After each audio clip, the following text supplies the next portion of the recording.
If you've stared into your closet and thought, oh my God, I can't wear any of this to go hiking or camping, first of all, you're wrong. And second of all, this video is for you. Hi, my name is Bryn and welcome to Girls Gone Wilderness. 30 days to learn, plan, and grow into your outdoorsy girl era. Today we're talking about outdoor clothing basics using stuff that you already have. You don't need a closet full of Patagonia and Arc'teryx to be able to go outside safely and confidently. Here is the 3-step layering technique that I use for every single one of my adventures. The first layer that you should be wearing is a base layer, and this cannot be cotton.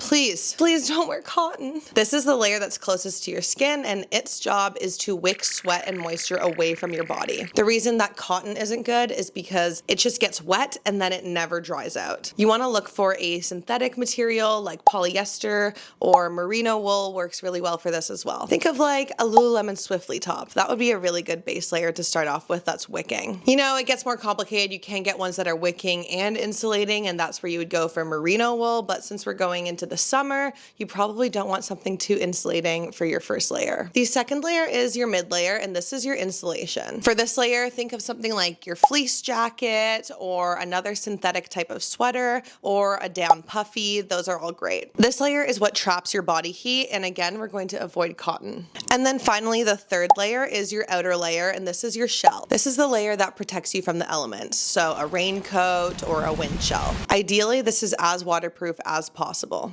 And that's it. That's how you layer for the outdoors. Of course, you can get more technical with any of the layers, and you can always add more mid layers to be warmer, but those are the basics, and that's what every single outdoor professional wears when they're going out into the backcountry. It's really not as hard as you think it is. You might be able to get away with cotton on like some shorter hikes, but one day you're going to get very wet and you're going to be very cold and you're going to think, why the fuck did I wear cotton? And you'll think back to this video. You know, I always recommend hiking socks, wool or synthetic as well. Don't wear your Aritzia crew socks on the trail because your toes are not going to enjoy that. You probably already have most of these items. It's just about knowing how to use them and how they work together. So today's challenge is I want you to go into your closet and put together a hiking outfit with these 3 layers that I told you. If you're particularly proud of your outfit, feel free to leave it in the comments. And remember, being outdoorsy isn't about wearing brand name outdoor gear. It's just about going outside and enjoying it. Make sure you come back for tomorrow's episode where we're going to talk all about planning your very first adventure.